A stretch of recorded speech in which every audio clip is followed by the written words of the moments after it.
My dear students, आज के हमारे इस लेक्चर में हम डिस्कस करेंगे humanistic approach to the study of personality. जैसे कि आप सभी जानते हो, हम आपकी क्लास 12 साइकोलॉजी से chapter number 2 that is self in personality discuss कर रहे थे। And in our last lectures we have discussed the cultural approach and behavioural approach, और साथ ही साथ में आपके चैप्टर नंबर 2 के जितने भी सारे टॉपिक्स हैं उन सभी को, मतलब before this topic we have already discussed in our previous lectures. I hope so आपने वो सभी लेक्चर्स देख लिए हैं और आपको ये सारी चीजें क्लियर हैं।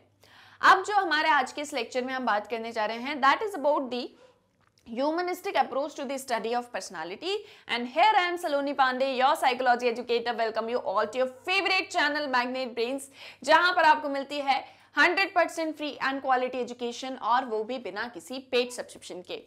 सो आई थिंक बिना किसी देरी के स्टार्ट करते हैं हमारे ह्यूमनिस्टिक अप्रोच को, and let's see what these people से।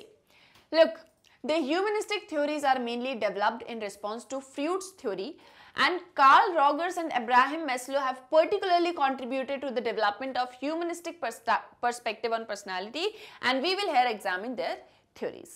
Fine, so देखो, Sigmund Freud ने अपनी थ्योरी दी, okay? Wait, yeah. So Sigmund Freud ने जो है अपनी थ्योरी दी। सिगमंड फ्रूड की थ्योरी के बाद में बहुत सारी पोस्ट फ्रूडियन थ्योरीज आई।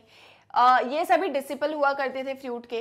इसी के साथ साथ में कार्ल रॉगर्स और अब्राहम मैस्लो, इन्होंने भी जो है पर्सनालिटी को लेके एक बहुत ही इंपॉर्टेंट थ्योरी दी, and that is the humanistic approach और the humanistic perspective on personality, जो कि हम यहाँ पर डिस्कस करेंगे। जो किसने दी है? Carl Rogers and Abraham Maslow ने। सो जहां पर आपने टॉपिक डाला है ह्यूमनिस्टिक अप्रोच, वहीं पर आगे आप लिख लो Carl Rogers and Abraham Maslow. Fine. Okay, now let's read what they have said in their theories. So, the most important idea proposed by Rogers is that of a fully functional person. देखो, Karl Rogers यहाँ पर किस एक idea के ऊपर focus करते हैं? वो बात करते हैं फुल्ली फंक्शनल पर्सन की। ठीक है, नोट करो इसको। Carl Rogers talks about fully functional person और फुल्ली फंक्शनिंग पर्सन, एक ऐसा पर्सन जो हमेशा फंक्शन करता रहता हो। So he believes that fulfilment is the motivating force for personality development. वो क्या बिलीव करते हैं कि फुलफिलमेंट जो है वो मोटिवेटिंग फोर्स है जिसके थ्रू हमारी पर्सनालिटी डेवलप करती है। फाइन, देखो इसको नोट करें। So Carl Rogers talks about fully functioning person, fully functioning person, and what he says that fulfillment is the motivating force for personality development। ये देखो, नोट्स बनाते बनाते ही सारा कुछ समझ में आ जाएगा आपको। ठीक है, उन्होंने क्या कहा? fulfillment is the motivating force behind, मैं शॉर्ट में लिख दे रही हूँ, ठीक है, behind personality development आप लिख लेना, मतलब okay, so fulfillment is the motivating force behind or for personality development. What Carl Rogers means by this? वो देखो, ये बोलते हैं हमारी लाइफ में हम सब फुलफिलमेंट चाहते हैं। जैसे आप हो, आप चाहते हो बोर्ड एग्जामिनेशंस में 95% मार्क्स आ जाएं। ये आपकी नीड है या आपका फुलफिलमेंट है जो आप अपनी लाइफ में चाहते हो। फाइन, इस एक फुलफिलमेंट के लिए आप अपने बोर्ड एग्जामिनेशंस में बहुत ज़्यादा हार्ड वर्क करोगे, बहुत ज़्यादा स्टडी करोगे, और साथ ही साथ में फिर ही आपके मार्क्स आ पाएंगे, है ना? तो ऐसे ही हमारी लाइफ में भी फुलफिलमेंट की रिक्वायरमेंट होती है, या हम सभी जो है फुलफिलमेंट चाहते हैं। उस फुलफिलमेंट के लिए हम काम करते हैं, और जब हम काम करते हैं तो हमारी पर्सनालिटी डेवलप होती है। तो इसीलिए वो बात करते हैं फुल्ली फंक्शनिंग पर्सन की। ऐसा पर्सन जो फंक्शन करता रहे तभी तो उसकी पर्सनालिटी डेवलप होगी, मतलब धीरे धीरे जो है वो पर्सनालिटी डेवलप होती है टाइम के साथ में। So people try to express their capabilities, potentials and talents to the fullest extent possible, and there is an inborn tendency among persons that directs them to actualize their inherited nature. तो हम सभी जो है अपनी capabilities, अपने potentials, अपने talents को express करते हैं और हमारे अंदर ये एक इनबॉर्न टेंडेंसी होती है, मतलब जन्म से ही ये एक चीज हमारे अंदर होती है कि हम अपने इनहेरिटेड नेचर को एक्चुअलाइज करने के लिए डायरेक्ट करते हैं, मतलब जो पोटेंशियल्स हमारे अंदर प्रेजेंट हैं उसको जो है इन रियलिटी लेकर आना। Rogers makes two basic assumptions about human behaviour. फिर रॉगर जो है वो दो बेसिक अजम्पशन करते हैं ह्यूमन नेचर को लेके। पहला ये कि हमारा बिहेवियर हमेशा गोल डायरेक्टेड होगा और वर्थवाइल होगा, और दूसरा ये कि people who are innately good will always almost choose adaptive self actualising behaviour. इसको नोट करना है, ठीक है। बेसिक अजम्पशंस ऑफ रॉगर्स, ठीक है, इसको क्या करेंगे, नोट करेंगे। बेसिक अजम्पशंस ऑफ रॉगर्स, तो कौन कौन से अजम्पशंस हैं? सबसे पहला कि जो ह्यूमन बिहेवियर है वो हमेशा गोल डायरेक्टेड रहेगा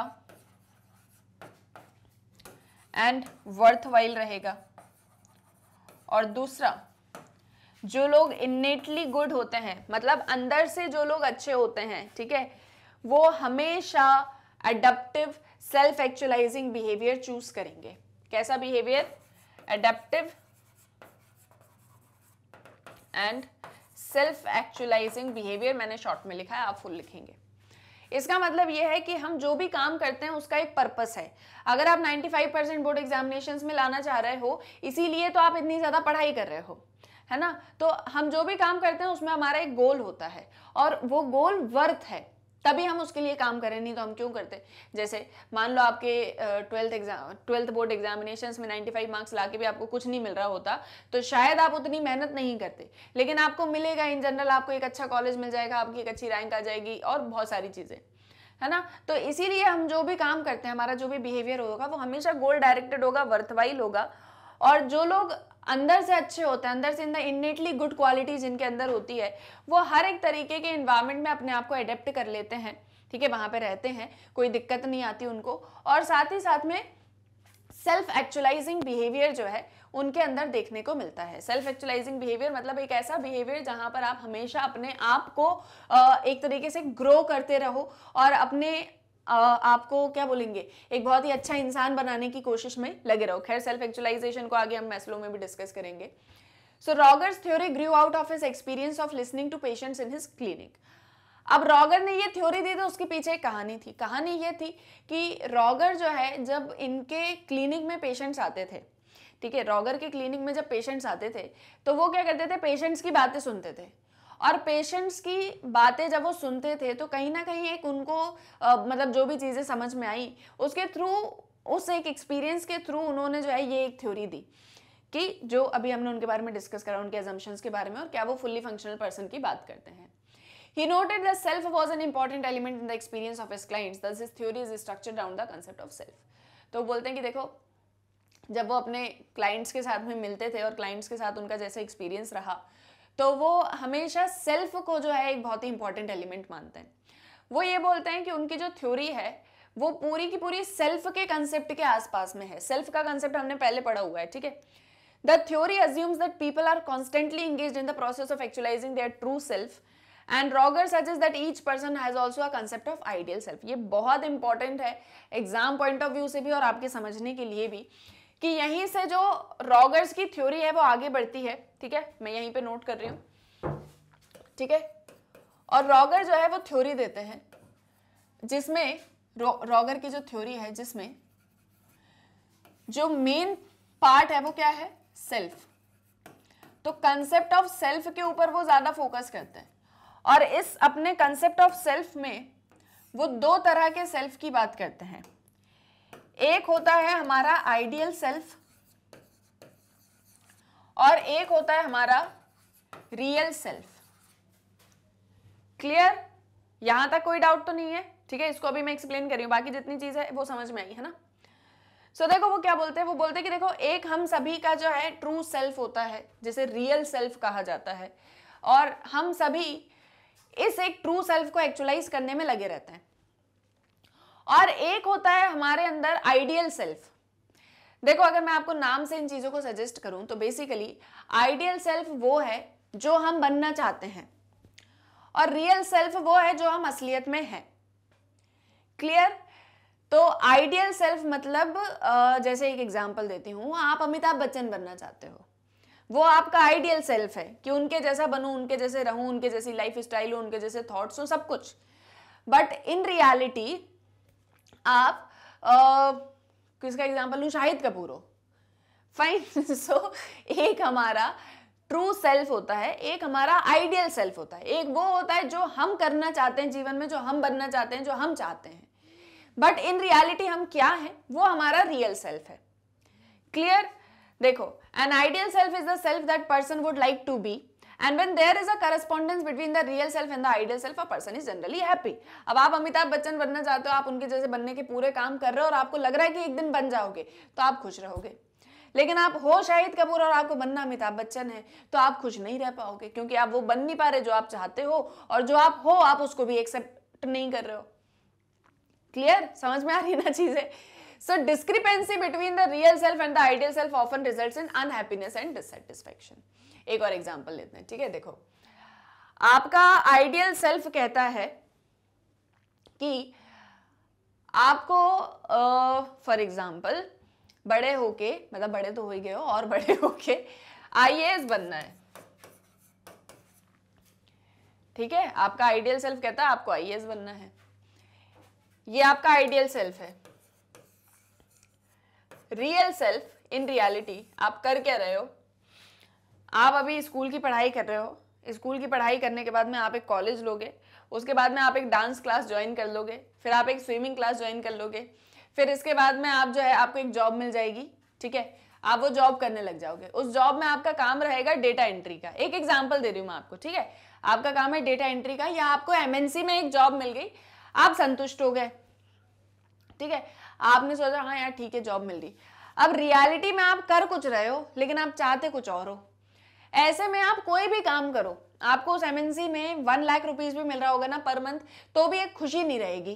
क्यों? क्योंकि चाहते कुछ और थे, हो कुछ और रहा है हमारे साथ में। क्लियर? Getting my point? एक हमारा आइडियल सेल्फ और एक हम इन रियलिटी। अब मान लो आपको आईएएस बनना था, आपने क्लास 12 के बाद में एक आध कोचिंग ज्वाइन करी या नहीं करी, सेल्फ स्टडी करी, और आपने जो एग्जाम दिया, मार्क्स अच्छे आने लगे, आपने उसी वे में पढ़ाई करना स्टार्ट कर दिया और आपने एक दिन वो एग्जाम क्लियर कर लिया, या अभी क्लियर नहीं भी करा तो कोशिशें पूरी उसी चीज की और काम पूरा वही करो तो खुश रहोगे। क्लियर? Getting my point? इसमें कोई दिक्कत तो नहीं है? फाइन। सो अगर इन दोनों के बीच में डिस्क्रिपेंसी आती है तो हम अनहैप्पी या डिससेटिस्फाइड हो जाते हैं। रॉगर का जो बेसिक प्रिंसिपल है वो ये है कि people have tendency to maximise self concept through self actualisation, and in this process the self grows, expands and become more social. वो ये बोलते हैं कि हमारे अंदर एक टेंडेंसी होती है, हम अपने सेल्फ कॉन्सेप्ट को मैक्सिमाइज करते हैं। सेल्फ कंसेप्ट समझते हो ना आप क्या होता है? सॉरी, हमारा कंसेप्ट अपने आप को लेके जो है कि हम किस तरह के हैं, सेल्फ कंसेप्ट पढ़ाया है मैंने पहले, I hope so that is clear to you. Fine. हमारा जो सेल्फ कंसेप्ट होता है हम उसको मैक्सिमाइज करते हैं सेल्फ एक्चुअलाइजेशन के थ्रू। जैसे आपका सेल्फ कंसेप्ट है कि आप बहुत हार्ड वर्किंग हो, है ना? तो अब आप हार्ड वर्किंग हो तो आपका ये सेल्फ कंसेप्ट है, तो आपको कोई भी कभी भी किसी भी तरह की मतलब एक टास्क या कोई काम दे दिया जाएगा तो आप कभी पीछे नहीं हटोगे, आप हमेशा कहोगे कि हाँ मैं इस काम को कर लूंगा, और आप करके दिखाओगे। तो वो एक सेल्फ एक्चुअलाइजेशन के थ्रू हम अपने सेल्फ कंसेप्ट को और ज्यादा बड़ा बनाना चाहते हैं और उसको मैक्सिमाइज करना चाहते हैं, और इस एक प्रोसेस के थ्रू ही हमारा जो सेल्फ होता है वो ग्रो करता है, एक्सपेंड करता है, ज्यादा सोशलाइज होता है। क्लियर? तो इस तरीके से उन्होंने बताया कि एक आइडियल सेल्फ है और एक रियल सेल्फ है। इसको आप इधर भी समझ सकते हो, देखो कॉन्ग्रुएंस और इनकॉन्ग्रुएंस पर। खैर मैं इसके ऊपर बाद में आऊंगी, पर मैं आपको एक बार एक्सप्लेन कर देती हूँ। ये यहाँ पे दिख रहा है आपको, ये सेल्फ कंसेप्ट है, आपका अपना कंसेप्ट खुद को लेके, और ये आपके अपने एक्सपीरियंसेस हैं। ठीक है? कुछ एक्सपीरियंसेस वो हैं जो एक आपका सेल्फ कंसेप्ट था ना, ठीक है? आपका एक अपना सेल्फ कंसेप्ट होता है कि आप कैसे हो, आप लॉयल हो, ऑनेस्ट हो, हार्ड वर्किंग हो, जो भी हो, ठीक है? वो आपका सेल्फ कंसेप्ट है। आपके उस स्फीयर में भी आपने एक्सपीरियंस किया कि मान लो आप सोचते थे आप बड़े हार्ड वर्किंग हो, लेकिन जब काम करने की बारी आई तो आप लेजी हो गए, तो आपका वो एक एक्सपीरियंस है। कुछ एक्सपीरियंस जो आपका सेल्फ कंसेप्ट आपको नहीं पता था उसके बाहर भी आपने किए, ठीक है? और ये एक सेल्फ कंसेप्ट है और ये एक्सपीरियंसेस हैं। Poorly adjusted individual, well adjusted individual.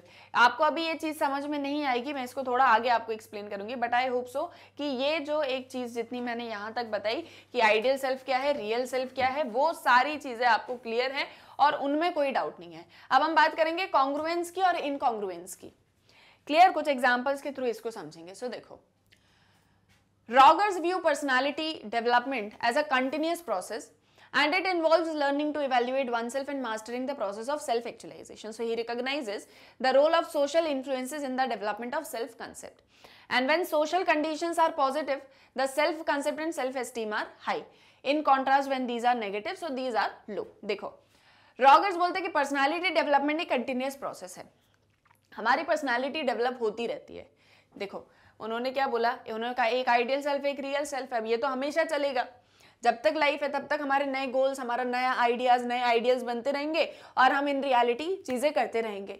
तो अगर दोनों के बीच में कॉन्ग्रुएंस बन जाता है तो इंसान हैप्पी, अगर नहीं बनता तो अनहैप्पी है। ठीक है, मान लो आपका आइडियल सेल्फ कुछ और है और आपका रियल सेल्फ कुछ और है, तो आप खुश नहीं रहोगे। लेकिन जो आपका रियल सेल्फ है वही आपका आइडियल सेल्फ है, तो आप खुश रहोगे। ओके, और हमारा जो सेल्फ कंसेप्ट होता है, हम इसको हमेशा मैक्सिमाइज करना चाहते हैं थ्रू सेल्फ एक्चुअलाइजेशन। इस एक चीज को भी मैंने आपको डिस्कस करके बताया, मैंने आपको एक एग्जांपल दिया है ना।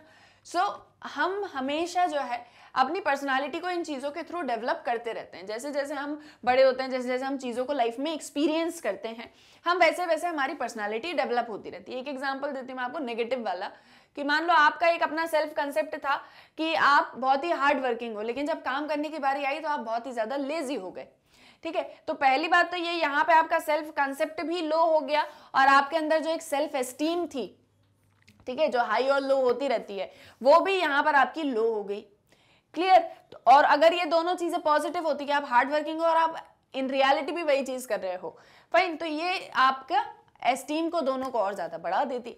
तो बेसिकली चीजें ये हैं कि जब हमारा सेल्फ कंसेप्ट को हम सेल्फ एक्चुअलाइज करने के लिए काम करते हैं तो हमारी पर्सनालिटी और ज्यादा डेवलप होती चली जाती, चाहे पॉजिटिव वे में हो चाहे नेगेटिव वे में हो। तो हम अपने आप को इवेल्युएट करते रहते हैं और इस सेल्फ एक्चुअलाइजेशन के प्रोसेस के थ्रू मास्टर करते रहते हैं। Now people with high self-concept and self-esteem are generally flexible, open to new experiences so that they continue to grow and self-actualize.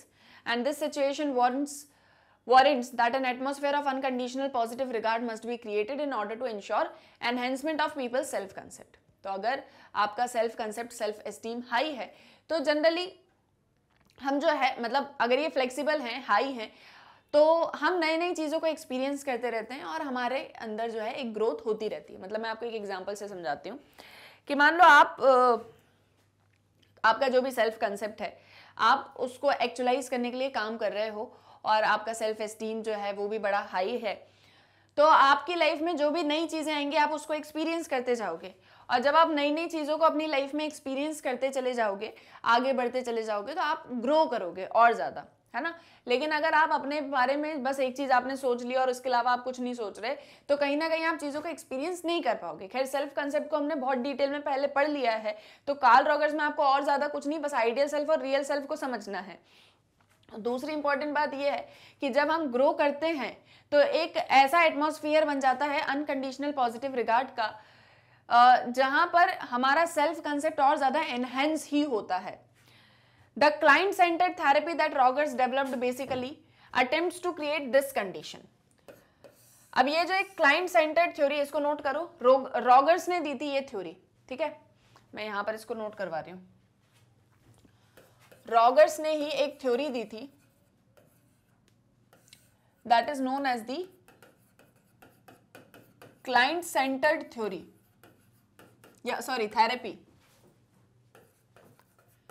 और ये क्लाइंट सेंटर्ड थेरेपी जो है, ये इस अनकंडीशनल पॉजिटिव रिगार्ड को फुलफिल करती है। अनकंडीशनल पॉजिटिव रिगार्ड, देखो अगर नाम से समझे तो इसका मतलब ये है कि बिना किसी कंडीशन के पॉजिटिवली जो है सारी चीजें चल रही हैं। जैसे कि आप ग्रो कर रहे हो, आप जो है सेल्फ एक्चुअलाइज हो रहे हो। So you are already familiar with the hierarchy of needs propounded by Maslow. हमने मोटिवेशन साइकिल पढ़ी हुई है क्लास 11th में, जब हमने मैस्लो की मोटिवेशन साइकिल पढ़ी थी कि हमारे अंदर एक नीड होती है, उस नीड को फुलफिल करने के लिए हम काम करते हैं, जब हम काम करते हैं तब जाके हमारा वो गोल अचीव होता है। जैसे फॉर एग्जांपल आपको प्यास लगी है, तो आपको प्यास लगी है, अब जब तक वो बहुत ज़्यादा नीड जो है हमको ऐसे फील नहीं होने लगेगी कि अब जो है वो मतलब मुझसे प्यास सहन नहीं हो रही है, मुझे उठ के पानी पीना ही पड़ेगा, और जब आप उठते हो तो वो दिखाता है कि आपके अंदर अब वो नीड फुलफिल करने की हिम्मत आ गई है। और जब आप चल के जाते हो किचन तक या अपनी वाटर बॉटल उठाते हो और पानी पीते हो, है ना, तब जाके आपकी वो जो नीड थी वो सेटिस्फाई होती है, आप वर्क करते हो उसके लिए और अल्टीमेटली वो नीड खत्म हो जाती है, फिर नई नीड स्टार्ट होती है। तो ऐसे करके मोटिवेशन साइकिल चलती रहती है जो मैस्लो ने दी थी। हमने इसके बारे में ऑलरेडी डिस्कस किया हुआ क्लास 11th में। Now Maslow has given a detailed account of psychologically healthy people in terms of their attainment of self-actualization, a state in which people have reached their own fullest potential. Maslow ने जो है एक detailed account दिया psychological healthy लोगों को लेके कि जो लोग साइकोलॉजिकली हेल्दी होते हैं, मतलब mentally they are very healthy. Mentally healthy होने का मतलब क्या होता है, जो हमेशा खुश रहते हैं, पॉजिटिव सोचते हैं चीज़ों को लेके, जिनको स्ट्रेस जैसी चीज़ें नहीं होती हैं, वो सेल्फ एक्चुअलाइजेशन को अटेन करते हैं। एक ऐसा स्टेट जिसमें आप अपने फुलेस्ट पोटेंशियल को रियलाइज कर लेते हो कि आपके अंदर जितनी एबिलिटीज, कैपेबिलिटीज, पोटेंशियल्स हैं वो सारा कुछ आपको पता है। Maslow had an optimistic and positive view of men who has potentialities for love, joy and to do creative work. तो मैस्लो यहाँ पे बड़े ही पॉजिटिव व्यू रखते हैं उन लोगों को लेके जिनके अंदर ऐसे पोटेंशियल होते हैं, वो लव, जॉय और कोई क्रिएटिव काम करने के बारे में सोचते हैं। तो उनको लेके मैस्लो जो है बड़े ऑप्टिमिस्टिक हैं। Human beings are considered free to shape their lives and to self-actualize, and self-actualization becomes possible by analyzing the motivations that govern our life.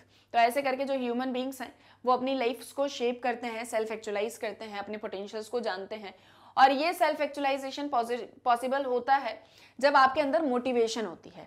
अगर मोटिवेशन नहीं होगी तो आपके अंदर कभी सेल्फ एक्चुअलाइजेशन होगा ही नहीं, है ना। जैसे मैंने आपको बताया कि आपको प्यास लगी, आप उठोगे नहीं पानी पीने के लिए, तो वो आपकी नीड कभी सेटिस्फाई होगी नहीं। तो आपके अंदर कितने ही पोटेंशियल हैं, अगर आप उसके लिए काम नहीं कर रहे हो तो ultimately they are of no use. So we know that biological security belongingness needs called survival needs are commonly found among animals and human beings. So thus an individual's sole concern with the satisfaction of these needs reduces him or her to the level of animals. And so एक देखो हमारे अंदर biological security belonging needs होती हैं जिन्हें survival needs कहा जाता है। बायोलॉजिकल नीड्स होती हैं सभी के अंदर, एग्जाम्पल ले लो, सेक्सुअल डिजायर्स हो गया, हंगर हो गए, थर्स्ट हो गया। सिक्योरिटी होती है हमारे अंदर कि हम सिक्योर रहें, कोई आके हमको मार ना दे, ठीक है। बिलोंगिंगनेस, हम हमेशा किसी ना किसी के साथ ही रहें, ये एक तरह की सर्वाइवल नीड्स होती हैं। और ये सर्वाइवल नीड्स एनिमल्स, ह्यूमन सभी के अंदर पाई जाती हैं। और जब एक इंडिविजुअल का सोल कंसर्न ये होता है कि उन्हें इन नीड्स को सेटिस्फाई करना है तो वो ह्यूमन से एनिमल ही बन जाता है। फाइन।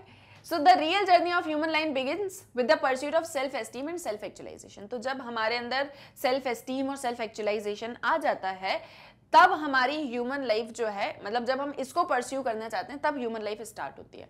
और जो ह्यूमनिस्टिक अप्रोच है वो इन्हीं पॉजिटिव एस्पेक्ट्स ऑफ लाइफ के ऊपर सिग्निफिकेंस देता है, सेल्फ एस्टीम और सेल्फ एक्चुअलाइजेशन के ऊपर।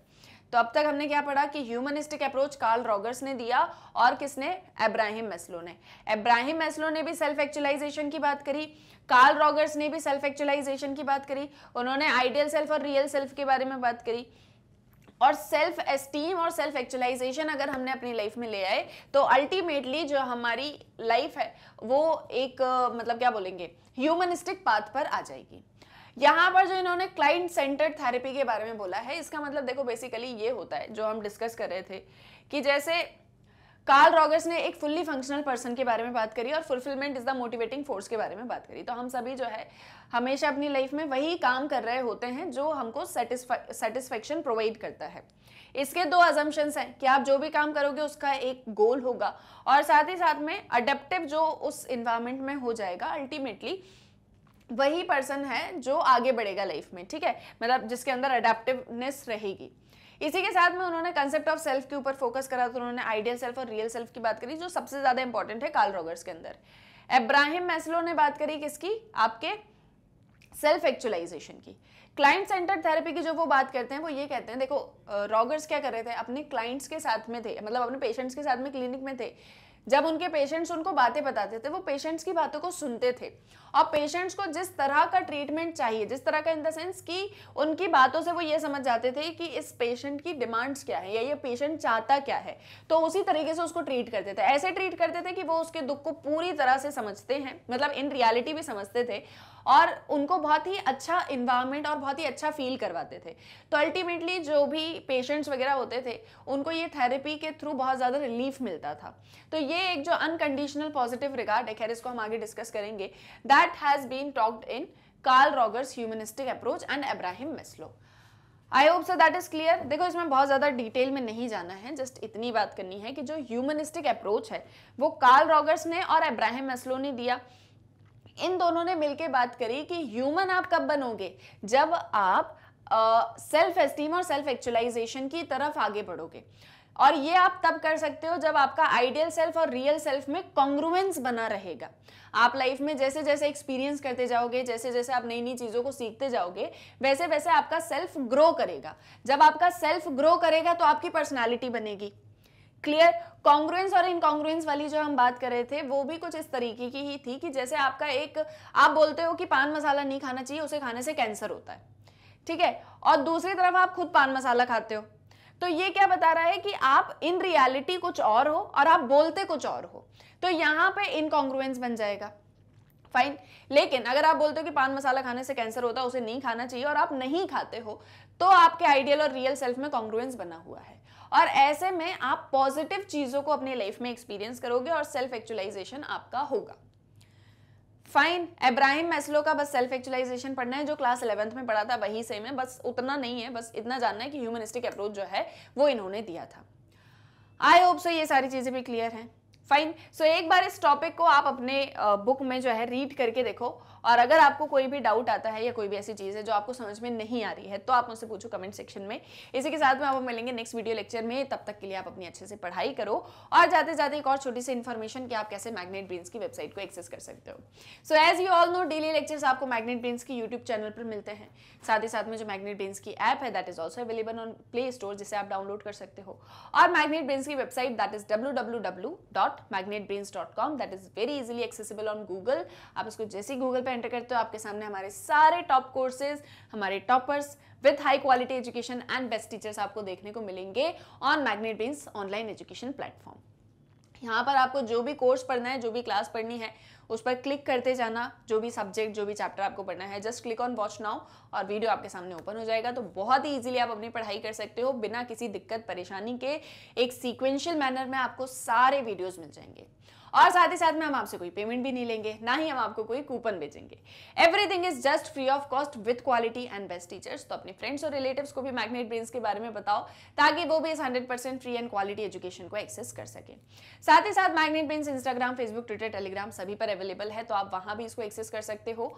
और जो मैग्नेट ब्रेन्स के नोट्स हैं और मैग्नेट ब्रेन्स के books and e books for classes kindergarten to class 12th, जो डिफरेंट कैटेगरीज में डिवाइडेड हैं और हाई क्वालिटी कंटेंट कैरी करते हैं, वो भी आपको दोनों के लिंक्स मिल जाएंगे इस वीडियो के डिस्क्रिप्शन में। सो वहां से आप मैग्नेट ब्रेन्स के नोट्स एंड बुक्स को एक्सेस कर सकते हो।